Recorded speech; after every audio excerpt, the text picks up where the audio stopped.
Hey everybody, OMFG Smexy Pretzel here. Now, I wanted to play this game, but I don't want to do it silently. I want it to feel less like I'm recording something and more like I could just enjoy the experience. So, either I'm gonna do this walkthrough with me talking over it, but if you can't hear the audio of the game, I'm just gonna not do it, and I'm just gonna play the game for myself. So yeah, let's get started.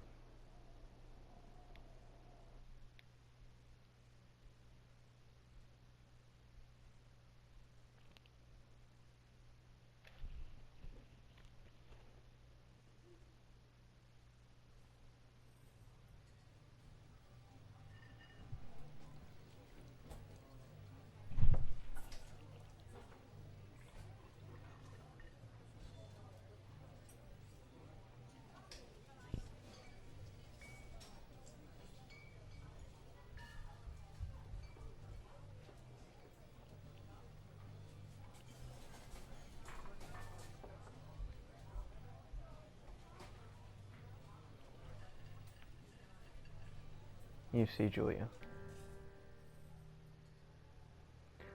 She's about your age, late 20s, laughing with a well-dressed professors and grad students from nearby CU Boulder. You, Henry, are out drinking with your pals. You approach her. You're drunk. You're pretty.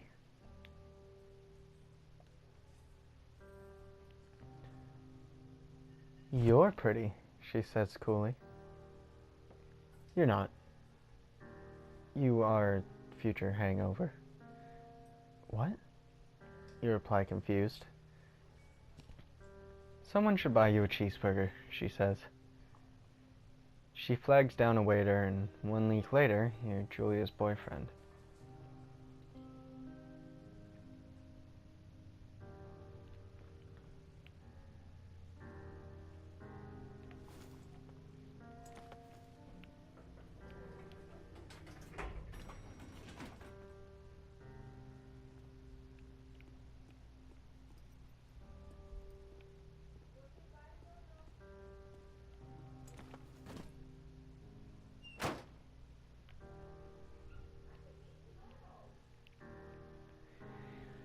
You date for over a year. She drives you absolutely nuts. It's great. You move in. You share an apartment near the school with a view of the mountains. You two drink beers out on the deck. You drink beer just about anywhere. Life is good. Julia wants to get a dog. There's a scruffy, undersized beagle. Julia's in love. She wants to bring it home and bring it to her class. There's also an intimidating but gentle-eyed German Shepherd. Nothing bad can happen to Julia when walking this dog. It's badass. You pick up the beagle, and she names him Bucket.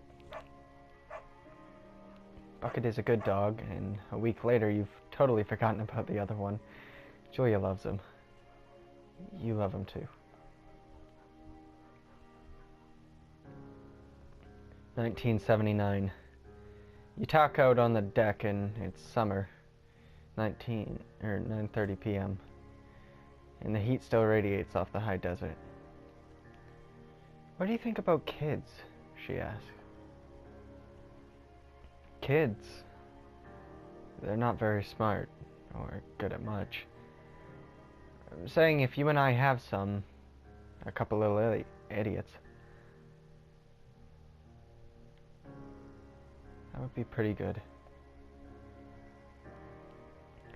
In that case, we should probably get married. Yeah, I would like that, you say. These kids are going to be screwed up enough. It's probably for the best that their parents are hitched. You say that's absolutely right.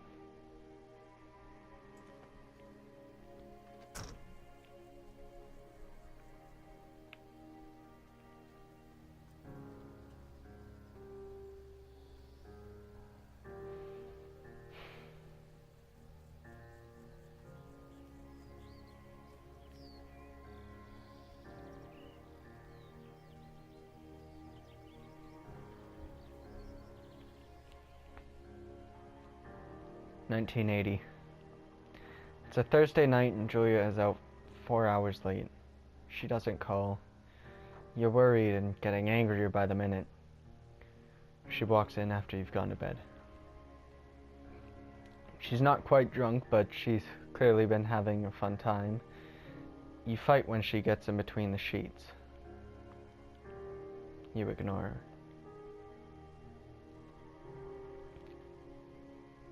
You don't touch each other all night. The next day you feel guilty for being so angry and ask her about her evening. She says it was great. You hold on to a tiny pill of resentment. You make some coffee and go to work. 1981. Julia still likes to draw. She draws plants from her research. She draws all the places you go. She draws you. You frolic like a Victoria's Secret model. Julia was right.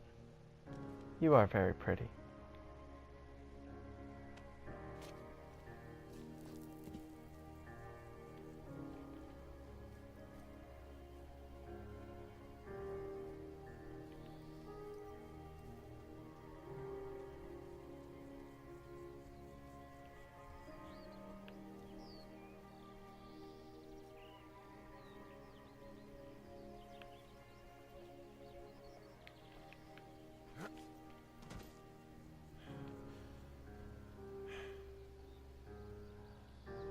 (1982)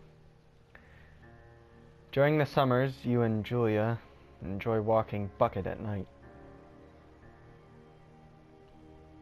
There's a festival in town. It brings folks from faraway places. One of them tries to mug you with a knife. Bucket gets kicked. Fuck! Dog! Julia yells. She gets flustered and has trouble speaking when she's stressed. You confront the attacker.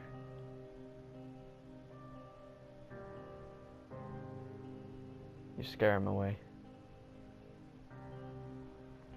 You reach into your pocket like you've got a gun and threaten to kill him. You manage to scare all three of you. He runs away. Julia asks to take a different path from that day forward. You say okay. You don't want to go that way either. From then on, you walk by the river. 1984. Plans to have kids get waylaid by work. Julia gets offered a job at Yale. Yale is in Connecticut, 2,000 miles away. It's a great job, associate department chair. She wants to move. You absolutely do not. Agree if she commutes back and forth. You ask if she'll commute back and forth. You don't want to move to Connecticut. She says it'll be hard, but she'll do it if you won't move. You tell her not to pass it up if that's what she wants. She agrees. She flies back to Boulder 3 times each semester.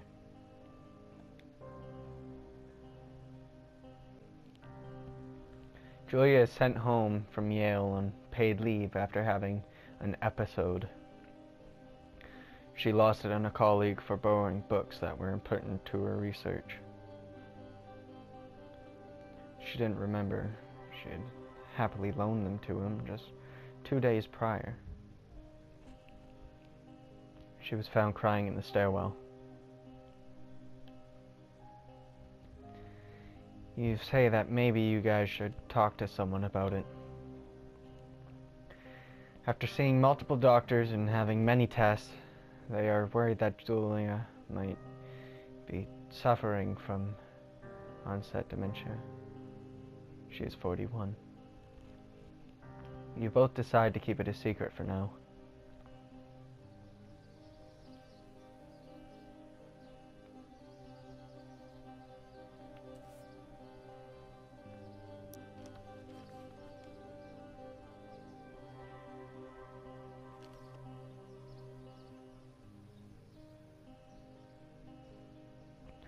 Bucket is getting older. Julia comments that it's kind of nice because he gets into less trouble around the house. 1 week later, she goes back to the university. 1987. Julia's affliction gets worse. She can't remember things in class. Her research is in shambles. She drives her car to the next town over for no particular reason and has to be brought back home by the police. She's devastated. She is sent home on permanent medical leave.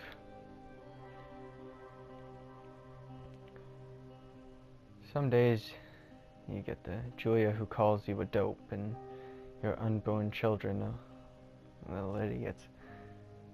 Other days you get a stranger. She pulls you in bed to make love. After 5 minutes, she goes into a panic, believing her dad is at the door. You tell her family. They're crushed and begin to make trips to and from their home in Australia to visit her. For a while, your friends come by with little things to brighten the day. She gets worse. 1988. You spend all your days following Julia around the house. You count the seconds between the 2 weekly visits from Daniel, the nurse. He suggests that Julia could live somewhere else, somewhere with 24-hour care, a home. It sits with you for a couple of months, but you are determined to take care of her by yourself.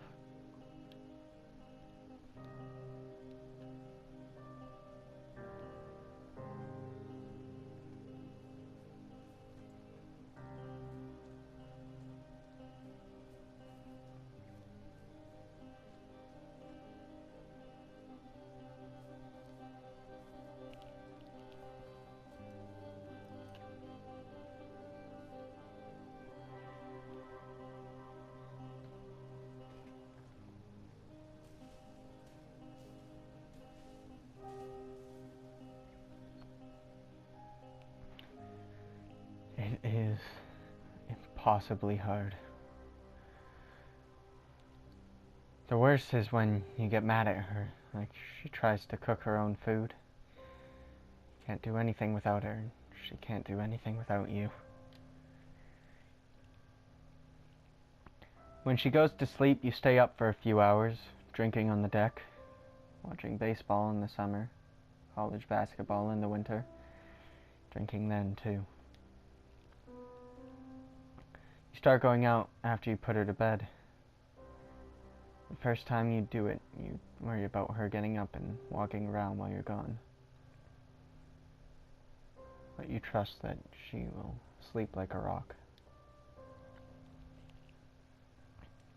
You go to the same bar at the boring end of Pearl Street. It's nice there. Over time, you tell Sheila, the bartender, everything. It's a huge weight off. You're home and in bed by 1 a.m. a couple nights a week. Look forward to those nights. 1989. One night you're stopped at a DUI checkpoint. You blow a .10 and are taken to jail for the night. You consider trying to hide it, but you tell your sister-in-law, Susan.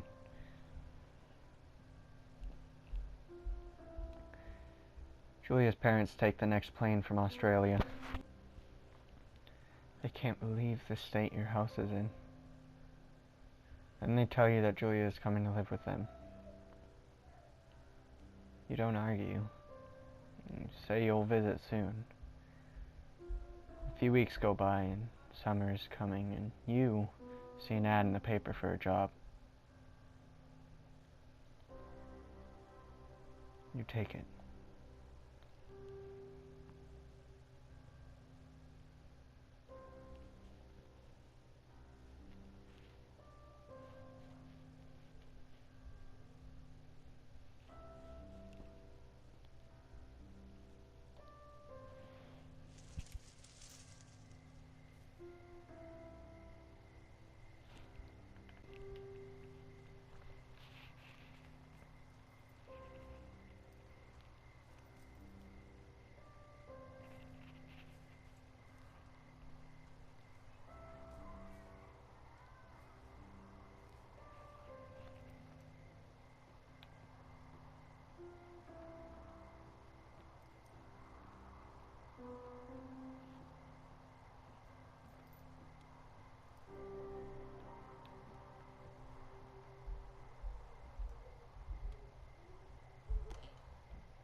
Two Forks Tower.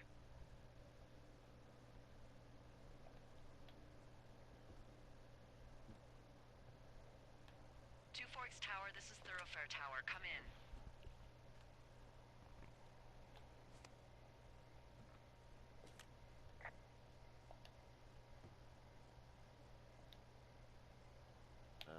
Hello? Whoever this is? It's Henry, right? Yeah. I'm Delilah. Yeah, that's what the guy said on the phone. So, what's wrong with you? Excuse me? People take this job to get away from something. So, what's wrong? What's wrong with you? That's a great idea. Go ahead. Look, I just hiked for 2 days, so I don't really follow whatever it is you're doing right now. You take a stab at what's wrong with me. Fine, then can I sleep forever? Sure, buddy. Okay, now go ahead.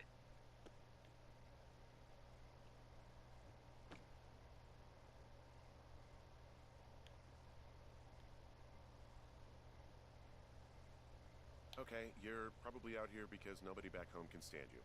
Which, after this brief introduction, is not a big shock. Ouch. I'll chalk that up to you being tired and grumpy. Well, I'd better get some sleep then. One sec. Now it's my turn. Okay, good night, bye. Let's see. I don't know anything about you. I say you got fired from your job and have finally decided to write your novel. That's the sort of bullshit reason you'll find a man out in the woods. Good night. Welcome to the job.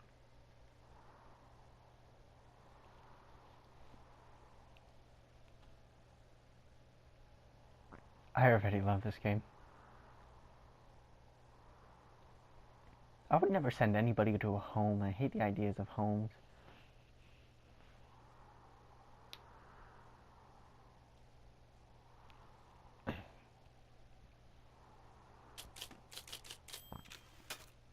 Morning, Henry. Well, I guess good afternoon. You probably slept like a rock. Anyway, there's still a few hours of daylight to get some work in. I can see you at your desk, so call me when you're ready.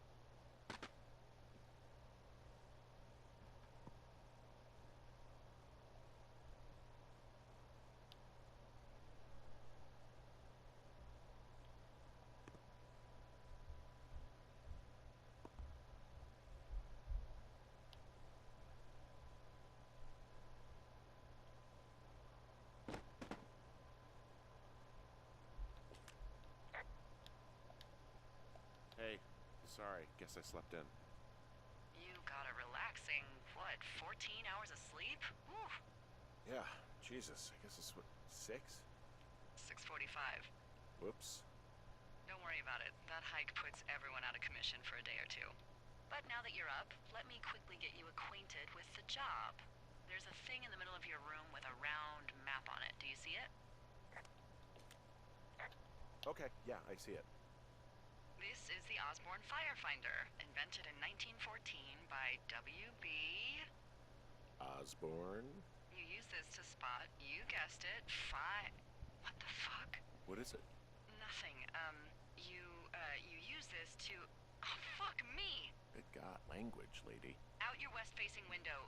Are you seeing what I'm seeing? Are those fucking fireworks? Whoa, that's not legal, right? No.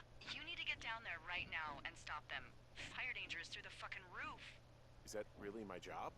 Your job is whatever I say it is. Look, the closest ranger is like 2 days away. Go down there and set him straight.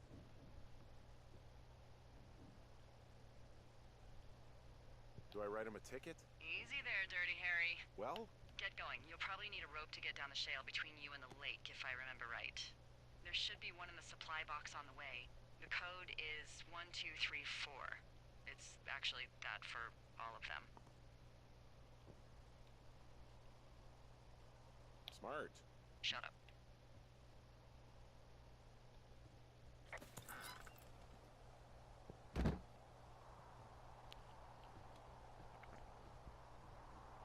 Alright. Let's do this. So fireworks to stop. Oh, I got a map. Alright. So what am I that? That little flashing red circle? I don't know where I am on this map. Okay, I'm gonna assume I'm that little red circle. I gotta go somewhere this way. Oh, okay, I'm the dot by the red circle.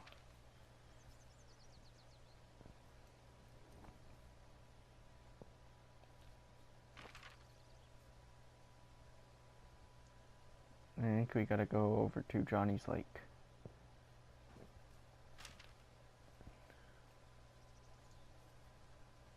Just follow the trail, I guess. Whoa. Thought I saw a thing. Watch us like run into a bear. Oh, yeah, a box. This is the box, right? Okay.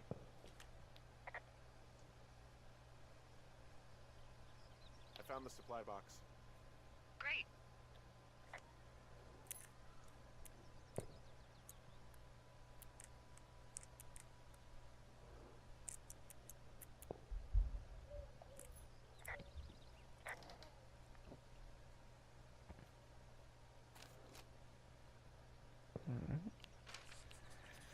This is really fun, actually.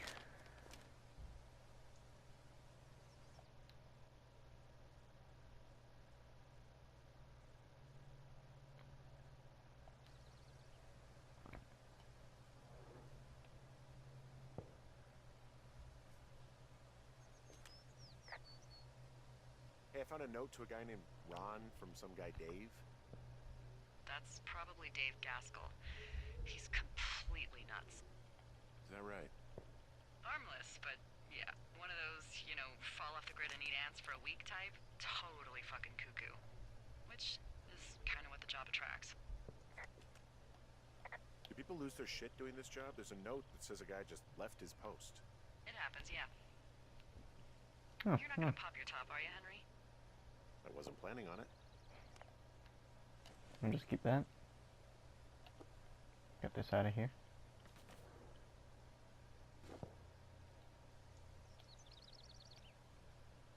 Dang it, I meant to talk about that. Shame. Hey, there's a snack in here. Probably gonna eat it. You definitely do not want to do that. Whatever's in there has been in there for years. Too late. That's how you get food poisoning. Alright. So I think we should go this way? I don't know. I'm very bad at reading this map. Not very mad at reading this map. What's over here?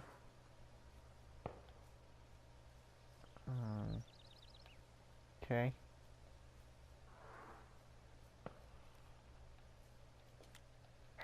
Hey, there's a tree out here that's been ripped to hell. And, Don't you think that's, disconcerting? Henry, there are 500-pound grizzly bears out here. They sharpen their claws on trees. We don't have grizzlies in Colorado. People killed them a long time ago. Well, in the thoroughfare, they hunt people, they kill people, they bury their bodies, and then come back weeks later to eat them because they prefer rotten meat. People just disappear. Don't you think that's disconcerting? No, Henry, that's life. Christ, lady.